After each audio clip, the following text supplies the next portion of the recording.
Hello. How's it going? Good to see everybody. Thanks for coming. All right, I think everybody knows you. For those who don't know me, I'm Kevin Weil, Chief Product Officer at OpenAI. I have the good fortune of getting to turn the amazing research that our research teams do into the products that you all use every day and the APIs that you all build on every day. I thought we'd start with some audience engagement here. So on the count of three, I'm going to count to three, and I want you all to say, of all the things that you saw launched here today, what's the first thing you're going to integrate? It's the thing you're most excited to build on, all right? You got to do it, right? 1, 2, 3. All right. Happy to hear that. I'll say personally, I'm super excited about our distillation products. I think that's going to be really, really interesting. I'm also excited to see what you all do with advanced voice mode with the real-time API and with vision fine-tuning in particular. So, okay. So I've got some questions for Sam. I've got my CEO here in the hot seat. Let's see if I can't make a career-limiting move. So we'll start this. We'll start with an easy one, Sam. How close are we to AGI? You know, we used to, every time we finished a system, we would say, like, in what ways is this not an AGI? And it used to be, like, very easy. You kind of, like, make a little robotic hand that does a Rubik's Cube or a Dota bot, and it's like, oh, it does some things, but definitely not an AGI. It's obviously harder to say now, and so we're trying to, like, stop talking about AGI as this general thing, and we have this levels framework because the word AGI has become so overloaded. So, like, real quickly, we use 1 for chatbots, 2 for reasoners, 3 for agents, 4 for innovators, and 5 for organizations, like, roughly. I think we clearly got to level 2, or we believe we clearly got to level 2 with O1. And it, you know, can do really quite impressive cognitive tasks. It's a very smart model. It doesn't feel AGI like in a few important ways, but I think if you just do the one next step of making it, you know, very agent-like, which is our level 3, and which I think we will be able to do in the not distant future, it will feel surprisingly capable. Still probably not something that most of you would call an AGI, though maybe some of you would. But it's going to feel like, all right, this is like a significant thing. And then the leap, and I think we do that pretty quickly. The leap from that to something that can really increase the rate of new scientific discovery, which for me is like a very important part of having an AGI. I feel a little bit less certain on that, but not a long time. Like, I think all of this now is going to happen pretty quickly. And if you think about what happened from last Dev Day to this one in terms of model capabilities, and you're like, I mean, if you go look at, like, if you go from like 01 on a hard problem back to like 4 Turbo that we launched 11 months ago, you'll be like, wow, this is happening pretty fast. And I think the next year will be very steep progress. Next 2 years, I think, will be very steep progress. Harder than that, hard to see with a lot of certainty. But I would say, like, not very, and at this point, the definitions really matter. And in fact, the fact that the definitions matter this much somehow means we're, like, getting kind of close. Yeah. And you know, there used to be this sense of AGI where it was like, it was a binary thing, and you were going to go to sleep one day and there was no AGI, and wake up the next day and there was AGI. I don't think that's exactly how we think about it anymore, but how have your views on this evolved? You know, the one, I agree with that. I think we're, like, you know, in this, like, kind of period where it's going to feel very blurry for a while, and you know, is this AGI yet, or is this not AGI, or kind of like at what point? Yeah, it's just going to be this, like, smooth exponential, and, you know, probably most people looking back in history won't agree, like, when that milestone was hit, and we'll just realize it was, like, a silly thing. Even the Turing test, which I thought always was, like, this very clear milestone, you know, there was this, like, fuzzy period. It kind of, like, went whooshing by and no one cared. But I think the right framework is it's just this one exponential. That said, if we can make an AI system that is, like, materially better at all of OpenAI than doing AI research, that does feel to me like some sort of important discontinuity. It's probably still wrong to think about it that way. It probably still is the smooth exponential curve. But that feels like a real milestone. Is OpenAI still as committed to research as it was in the early days? Will research still drive the core of our advancements in our product development? Yeah, I mean, I think more than ever. There was like a time in our history when the right thing to do was just scale up compute, and we saw that with conviction. And we have a spirit of like, we'll do whatever works. You know, like we have this mission, we want to like build safe AGI, figure out how to share the benefits. If the answer is like rack up GPUs, we'll do that. And right now, the answer is, again, really push on research. And I think you see this with O1. Like that is a giant research breakthrough that we were attacking from many vectors over a long period of time that came together this really powerful way. We have many more giant research breakthroughs to come. But the thing that I think is most special about OpenAI is that we really deeply care about research, and we understand how to, I think, it's easy to copy something you know works. And you know, I actually don't even mean that as a bad thing. Like when people copy OpenAI, I'm like, great, the world gets more AI, that's wonderful. But to do something new for the first time, to like really do research in the true sense of it, which is not like, you know, let's barely get soda at this thing, or like let's tweak this, but like let's go find the new paradigm, and the one after that, and the one after that. That is what motivates us. And I think the thing that is special about us as an org, besides the fact that we, you know, marry product and research and all of this other stuff together, is that we know how to run that kind of a culture that can go push back the frontier, and that's really hard. But we love it, and that's, you know, I think we only have to do that a few more times, and then we get to AGI. Yeah, I'll say like the litmus test for me, coming from the outside, from, you know, sort of normal tech companies, of how critical research is to OpenAI, is that building product at OpenAI is fundamentally different than any other place that I have ever done it before.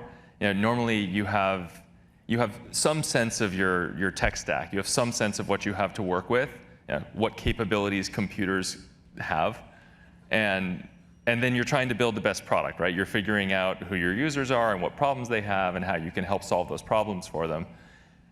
There is that at OpenAI, but also the state of like what computers can do just evolves every 2 months, 3 months, and suddenly computers have a new capability that they've never had in the history of the world, and we're trying to figure out how to build a great product and expose that for developers and our APIs and so on. And you know, you can't totally tell what's coming. It's coming through the mist a little bit at you and gradually taking shape. It's fundamentally different than any other company I've ever worked at. And it's, I think, because research is that the thing that has most surprised you? Yes. Yeah, and it's interesting how even internally we don't always have a sense. So you have like, okay, I think this capability is coming, but is it going to be, you know, 90% accurate or 99% accurate in the next model? Because the difference really changes what kind of product you can build. Yeah. And you know that you're going to get to 99, but you don't quite know when, and figuring out how you put a roadmap together in that world is really interesting. Yeah, the degree to which we have to just like follow the science and let that determine what we go work on next and what products we build and everything else is, I think, hard to get across. Like, we have guesses about where things are going to go. Sometimes we're right, often we're not.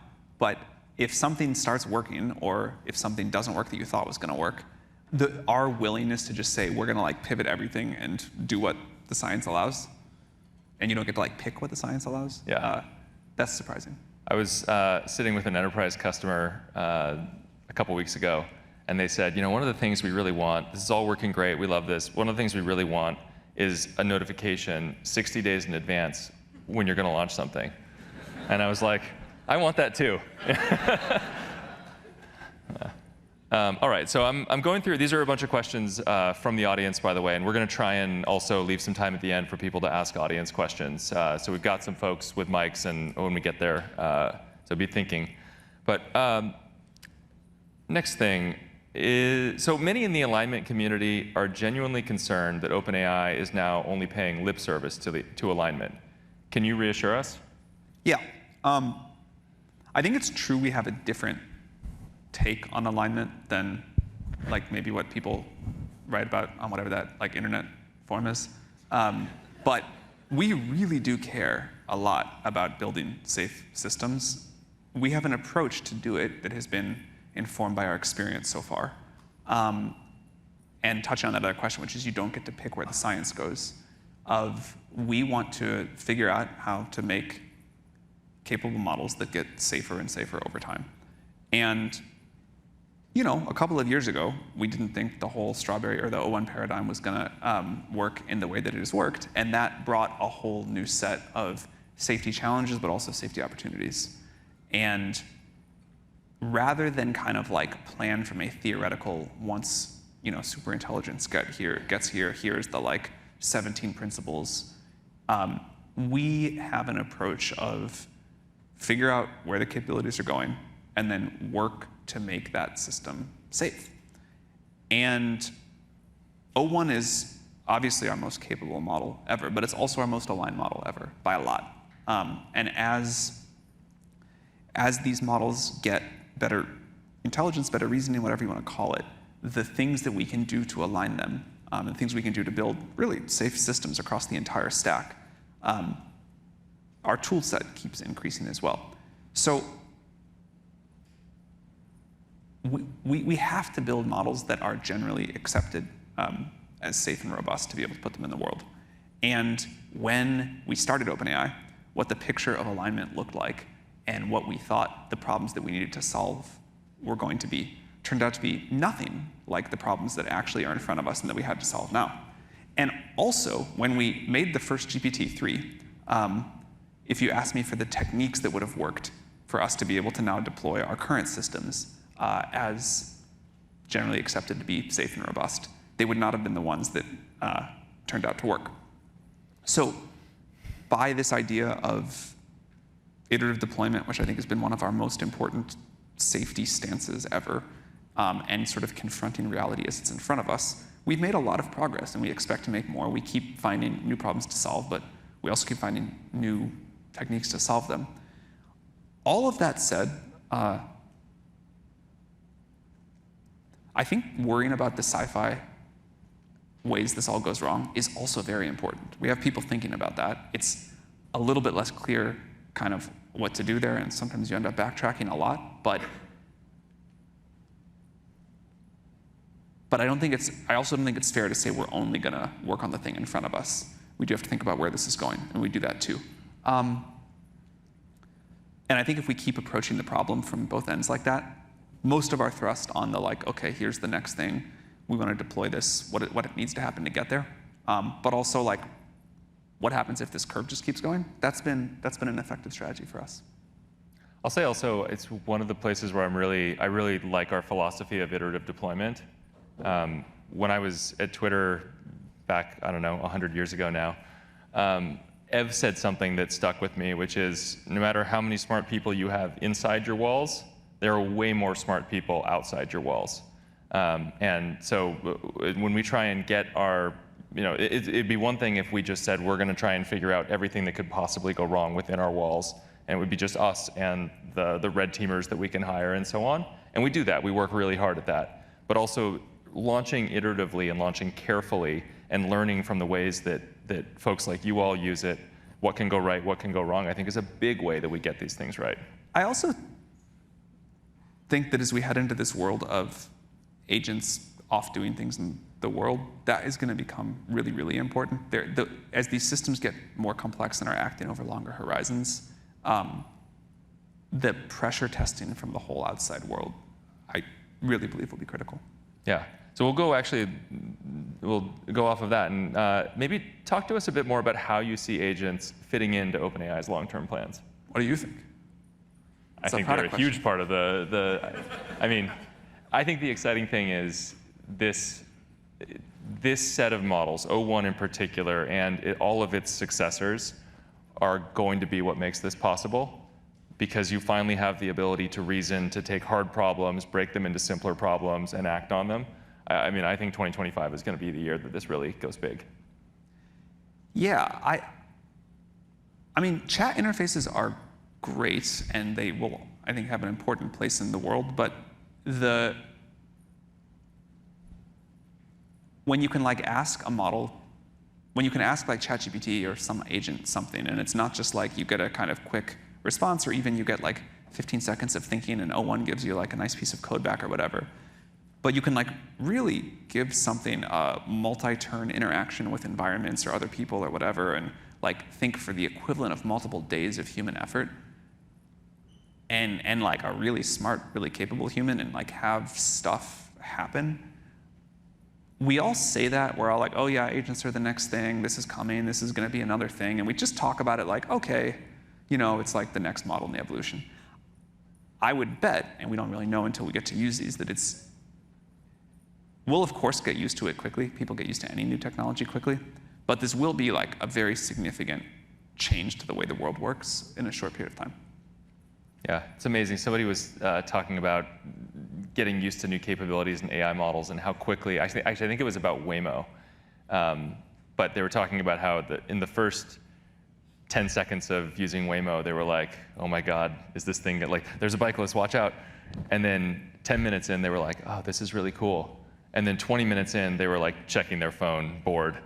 You know, it's amazing how much your sort of internal firmware updates for this new stuff very quickly. Yeah, like I think that people will ask an agent to do something for them that would have taken them a month, and it'll finish in an hour.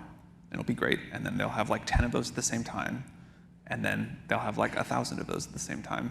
And by 2030 or whatever, we'll look back and be like, yeah, this is just like what a human is supposed to be capable of, what a human used to like, you know, grind at for years or whatever, or many humans used to grind at for years. Like, I just now like ask the computer to do it, and it's like done in an hour, and why is it not a minute? Like this, you know? Yeah, and it's one of the things that makes having an amazing developer platform great too, because, you know, we'll experiment and we'll build some agentic things, of course, and like we've already got, I think just like we're just pushing the boundaries of what's possible today. You've got groups like Cognition doing amazing things in coding, like Harvey and Case Text. You've got Speak doing cool things with language translation. Like, we're beginning to see this stuff work, and I think it's really going to start working as we continue to iterate these models. One of the very fun things for us about having this developer platform is just getting to like watch the unbelievable speed and creativity of people that are building these experiences. Like, developers, very near and dear to our heart. It was kind of like the first thing we launched, and just many of us came from building on platforms. But so much of the capability of these models and great experiences have been built by people building on the platform.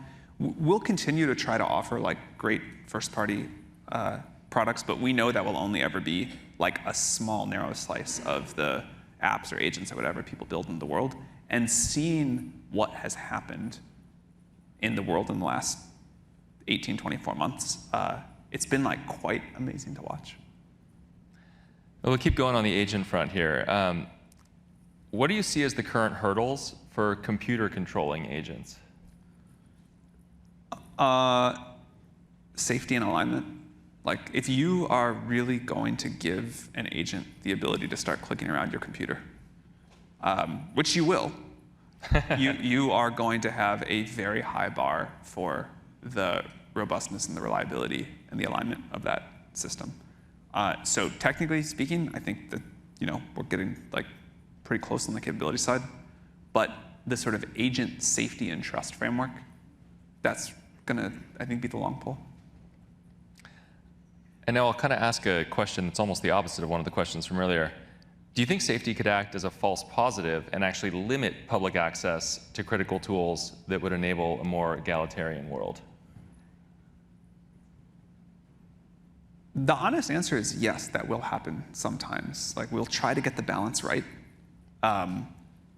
But if we were full YOLO, didn't care about like safety and alignment at all, could we have launched O1 faster?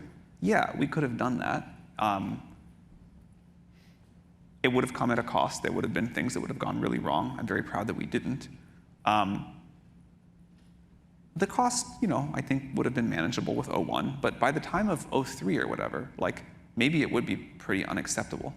And so starting on the conservative side, like, you know, another thing, people are complaining like, oh, voice mode, like it won't say this offensive thing, and I really want it to, and, you know, you're a horrible company, and let it offend me. You know what? I actually mostly agree. If you are trying to get O1 to say something offensive, it should follow the instructions of its user most of the time. There's plenty of cases where it shouldn't.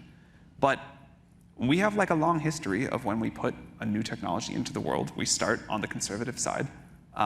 We try to give society time to adapt. We try to understand where the real harms are versus the sort of like kind of more theoretical ones.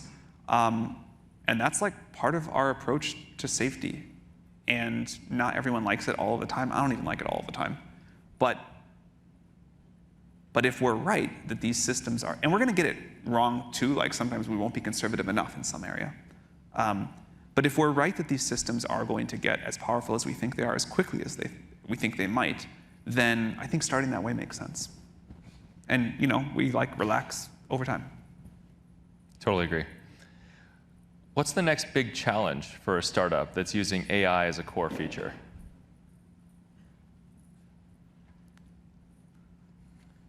I'll say you first. I've got one, which is I think one of the challenges, and we face this too, because we're also building products on top of our own models, is trying to find the kind of the frontier. You want to be building, these AI models are evolving so rapidly, and if you're building for something that the AI model does well today, it'll work well today, but it's going to feel old tomorrow. And so you want to build for things that the AI model can just barely not do. Where maybe the early adopters will go for it and other people won't quite, but that just means that when the next model comes out, and as we continue to make improvements, that use case that just barely didn't work, you're going to be the first to do it, and it's going to be amazing. But figuring out that boundary is really hard. I think it's where the best products are going to get built, though. Totally agree with that. The other thing I would add is I think it's like very tempting to think that a technology makes a startup. And that is almost never true. No matter how cool a new technology or a new sort of like tech tidal wave is, it doesn't excuse you from having to do all of the hard work of building a great company that is going to have durability or like accumulated an advantage over time. And we hear from a lot of startups, and at YC this was like a very common thing, which is like, I can do this incredible thing, I can make this incredible service. And that seems like a complete answer, but it doesn't excuse you from any of like the normal laws of business. You still have to like build a good business in a good strategic position. And I think a mistake is that in the unbelievable excitement and updraft of AI, people are very tempted to forget that. This is an interesting one. Emotive voice is like tapping directly into the human API. How do you ensure ethical use of such a powerful tool with obvious abilities of manipulation? Yeah, voice mode was a really interesting one for me. It was like the first time that I felt like I sort of had gotten like really tricked by an AI, in that when I was playing with the first beta of it, I couldn't stop myself. I mean, I kind of, like I still say like please to ChatGPT, but in voice mode I like couldn't not kind of use the normal niceties. I was like so convinced like, it might be a real and obviously it's just like hacking some circuit in my brain, but I really felt it with voice mode. And I sort of still do. I think this is an example of like a more general thing that we're going to start facing, which is as these systems become more and more capable, and as we try to make them as natural as possible to interact with, they're going to like hit parts of our neural circuitry that was like evolved to deal with other people. And there's like a bunch of clear lines about things we don't want to do. Like there's a whole bunch of like weird personality growth hacking, like I think vaguely socially manipulative stuff we could do. But then there's these like other things that are just not nearly as clear cut. Like you want the voice mode to feel as natural as possible, but then you get across the uncanny valley and it like, at least in me, triggers something. And me saying like please and thank you to ChatGPT, no problem, probably a good thing to do. You never know.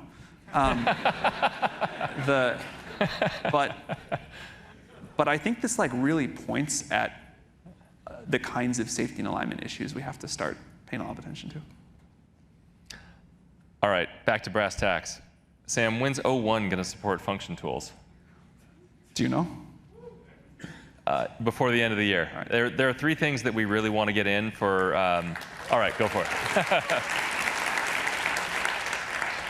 We're going to record this, take this back to the research team, show them how badly we need to do this. But there are a handful of things that we really wanted to get into O1, and we also, it's a balance of, should we get this out to the world earlier and begin, learning from it, learning from how you all use it, or should we launch a fully complete thing that is, in line with it, that has all the abilities that every other model that we've launched has? I'm really excited to see things like system prompts and structured outputs and function calling make it into O1. We will be there by the end of the year. It really matters to us too.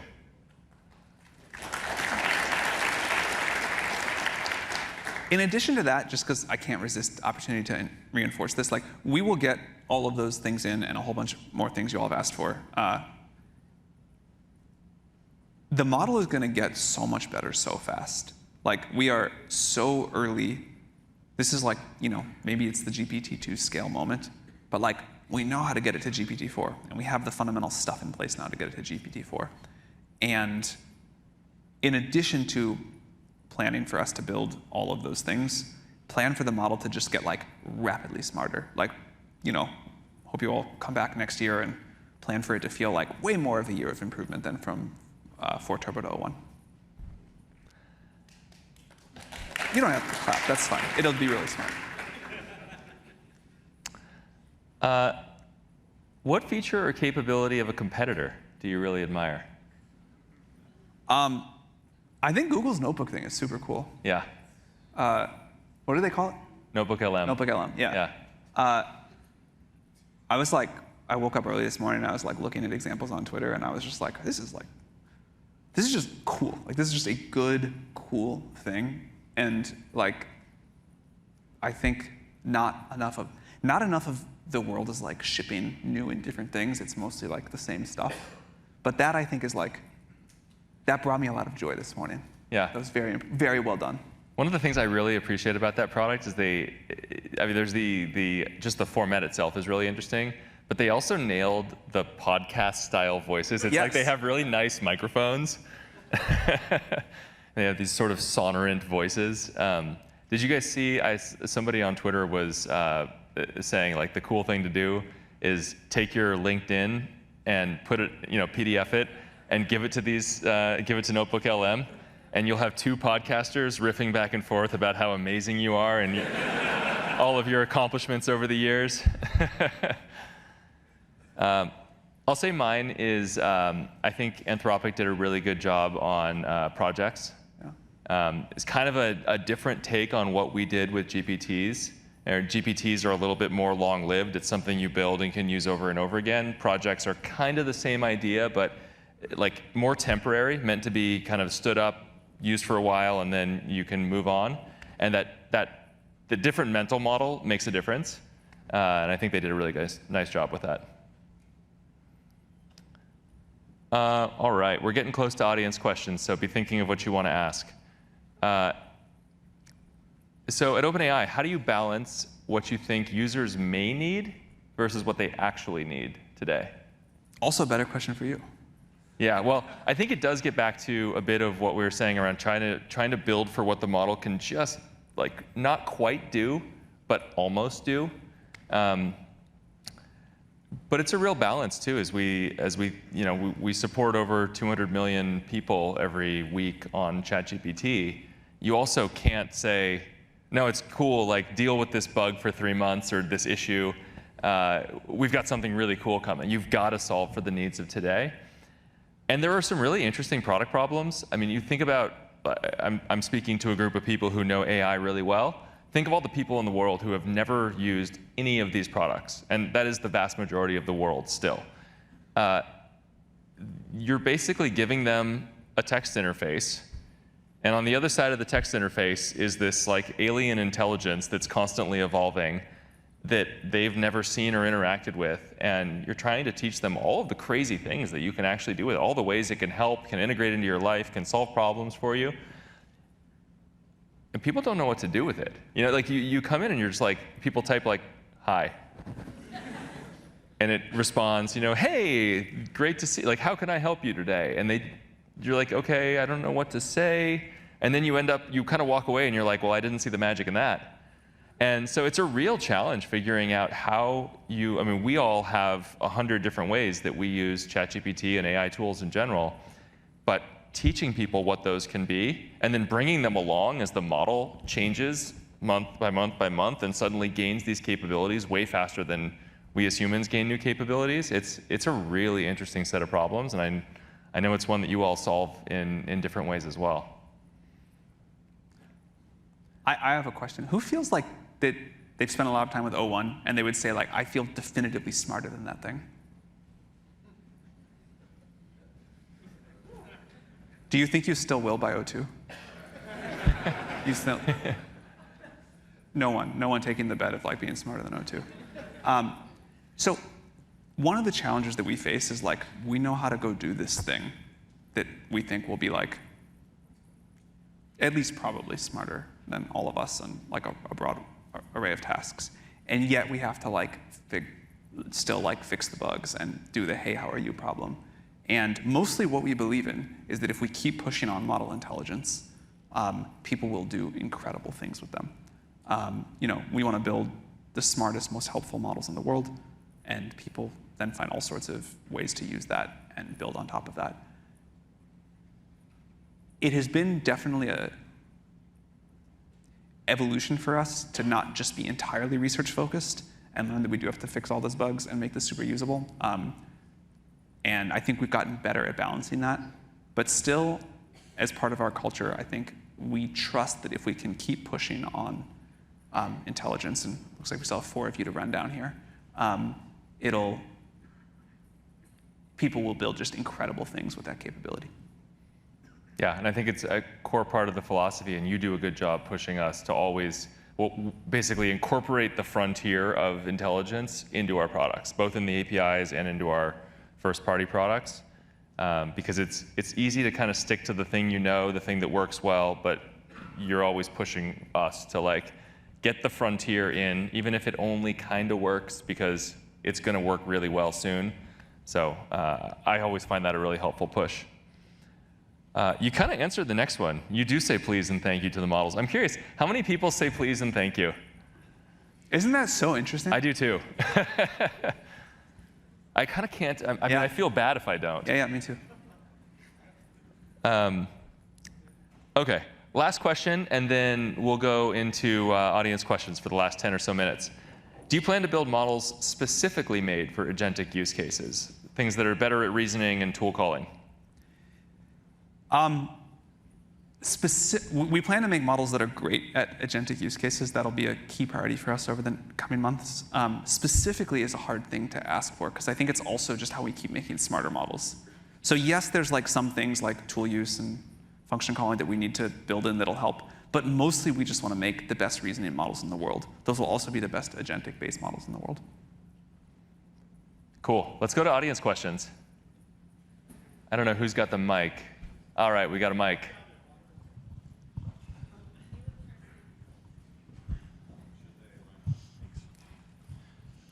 How extensively do you dog food your own technology in your company? And do you have any interesting examples that may not be obvious? Yeah, I mean, we put models up for internal use even before they're done training. Like, we use checkpoints and try to have people use them for whatever they can and try to sort of like build new ways to explore the capability of the model internally and use them for our own development or research or whatever else as much as we can. We're still always surprised by the creativity of the outside world and what people do. But basically, the way we have figured out every step along our way of what to push on next, what we can productize, what the models are really good at, is by internal dog fooding. That's like that's how we like feel our way through this. We don't yet have like employees that are based off of O1, but as we like move into the world of agents, we will try that. Like, we will try having like, things that we deploy in our internal systems that help you with stuff. There are things that get closer to that. I mean, there are like customer service. We have bots internally that do a ton of both answering external questions and fielding internal people's questions on Slack and so on. And our customer service team is probably, I don't know, 20% the size it might otherwise need to be because of it. I know Matt Knight on our security team has talked extensively about all the different ways we use models internally to automate a bunch of security things and take what used to be a manual process where you might not have the number of humans to even like look at everything incoming and have models taking, separating signal from noise and highlighting to humans what they need to go look at, things like that. So I think internally there are tons of examples, and people maybe underestimate you all probably will not be surprised by this, but a lot of folks that I talk to are, the extent to which it's not just using a model in a place, it's actually about using like chains of models that are good at doing different things and connecting them all together to get one end-to-end process that is very good at the thing you're doing, even if the individual models have flaws and make mistakes.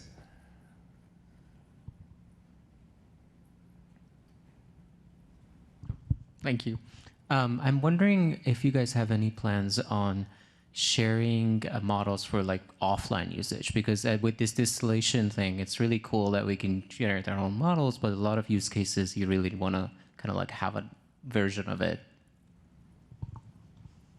You want to take that? We're open to it. It's not like high priority on the current roadmap.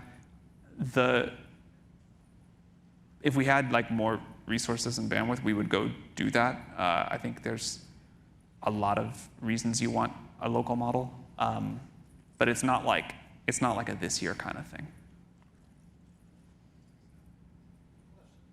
Okay. Hi. My question is, there are many agencies in the government at both the local, state, and national level that could really greatly benefit from the tools that you guys are developing, but have perhaps some hesitancy on deploying them because of security concerns, data concerns, privacy concerns. And I guess I'm curious to know if there are any sort of planned partnerships with governments, world governments, once whatever AGI is achieved, because obviously if AGI can help solve problems like world hunger, poverty, climate change, government's going to have to get involved with that, right? And I'm just curious to know if there is some plan in the works when and if that time comes.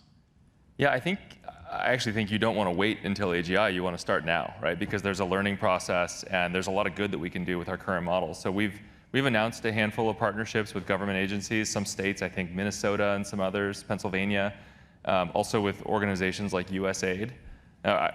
It's actually a huge priority of ours to be able to help governments around the world get acclimated, get benefit from the technology. I mean, of all places, government feels like somewhere where you can automate a bunch of workflows and make things more efficient, reduce drudgery, so on. So I think there's a huge amount of good we can do now. And if we do that now, it just accrues over the long run as the models get better and we get closer to AGI.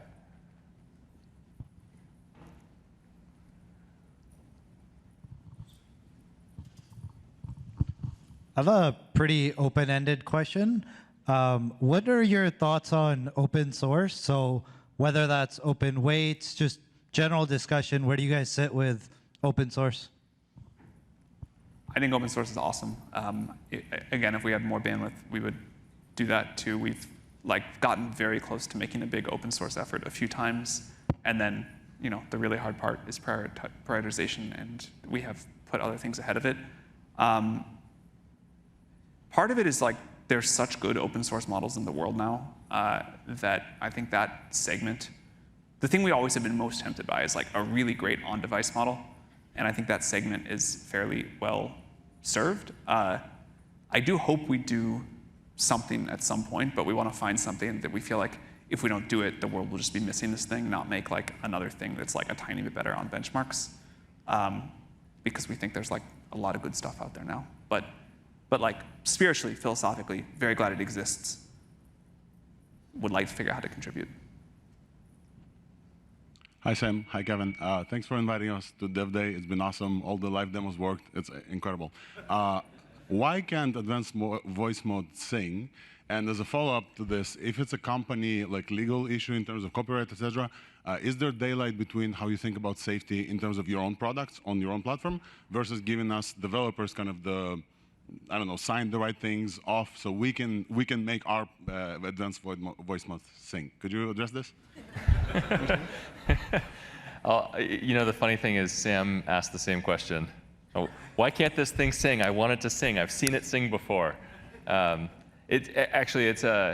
are things, obviously, that we can't have it sing, right? You can't have it sing copyrighted songs. We don't have the licenses, et cetera. And then there are things that it can sing. You could have it sing Happy Birthday, and that would be just fine, right? And we want that too. It's a matter of basically, it's easier with finite time to say no and then build it in, but it's nuanced to get it right, and there are penalties to getting these kinds of things wrong. So it's really just where we are now. We really want the models to sing too. Yeah, people were tired of waiting for us to ship voice mode, which is like very fair. We could have like waited longer and kind of really got the classifications and filters on copyrighted music versus not, but we decided we would just ship it and we'll add more. But I think Sam has asked me like 4 or 5 times why I can't. It is a nice feature. I mean, we still can't like offer something where we're gonna be in like really bad legal hot water, developers or first party or whatever. So yes, we can like maybe have some differences, but we still have to be able to like comply with the law. Could you speak a little to the future of where you see context windows going and kind of the timeline for how you see things balanced between context window growth and RAG, basically, information retrieval?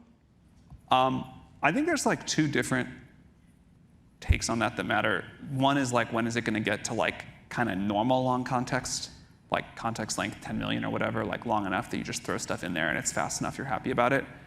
And I expect everybody's going to make pretty fast progress there, and that'll just be a thing. Long context has gotten weirdly less usage than I would have expected so far, but I think there's a bunch of reasons for that. I don't want to go too much into it. And then there's this other question of like, when do we get to context length, not like 10 million, but 10 trillion? Like, when do we get to the point where you throw like every piece of data you've ever seen in your entire life in there? And like that's a whole different set of things. That obviously takes some research breakthroughs, but I assume that infinite context will happen at some point, and some point is like less than a decade. And that's going to be just a totally different way that we use these models. Even getting to the like 10 million tokens of very fast and accurate context, which I expect measured in like months, something like that. Like people will use that in all sorts of ways, and it'll be great. But yeah, the very, very long context I think is gonna happen and is really interesting. I think we maybe have time for 1 or 2 more. Don't worry, you're going to be your favorite question. So with voice and all of the other changes that users have experienced since you all have launched your technology, what do you see is the vision for the new engagement layer, the form factor, and how we actually engage with this technology to make our lives so much better? I love that question. It's one that we ask ourselves a lot, frankly. There's this, and I think it's one where developers can play a really big part here, because there's this trade-off between generality and specificity here. I'll give you an example. I was in Seoul and Tokyo a few weeks ago, and I was in a number of conversations with folks with whom I didn't have a common language, and we didn't have a translator around. Before, we would not have been able to have a conversation. We would have just sort of smiled at each other and continued on. I took out my phone. I said, ChatGPT, I want you to be a translator for me. When I speak in English, I want you to speak in Korean. When you hear Korean, I want you to repeat it in English. And I was able to have a full business conversation, and it was amazing. And you think about the impact that can have, not just for business, but think about travel and tourism and people's willingness to go places where they might not have a word of the language. You can have these really amazing impacts. But inside ChatGPT, that was still a thing that I had to, ChatGPT is not optimized for that, right? Like, you want this sort of digital, universal translator in your pocket that just knows that what you want it to do is translate. Not that hard to build. But I think we struggle with trying to build an application that can do lots of things for lots of people, and that keeps up, like we've been talking about a few times, that keeps up with the pace of change and with the capabilities, agentic capabilities and so on. I think there's also a huge opportunity for the creativity of an audience like this to come in and solve problems that we're not thinking of, that we don't have the expertise to do. And ultimately, the world is a much better place if we get more AI to more people, and it's why we are so proud to serve all of you. The only thing I would add is if you just think about everything that's going to come together, at some point in not that many years in the future, you'll walk up to a piece of glass, you will say whatever you want. There'll be incredible reasoning models, agents connected to everything. There'll be a video model streaming back to you like a custom interface just for this one request. Whatever you need is just going to get rendered in real time in video. You'll be able to interact with it. You'll be able to click through the stream or say different things, and it'll be off doing again, the kinds of things that used to take humans years to figure out. And it'll just dynamically render whatever you need, and it'll be a completely different way of using a computer, and also getting things to happen in the world that is going to be quite wild. Awesome. Thank you. That was a great question to end on. I think we're at time. Thank you so much for coming to Dev Day with us. Thank you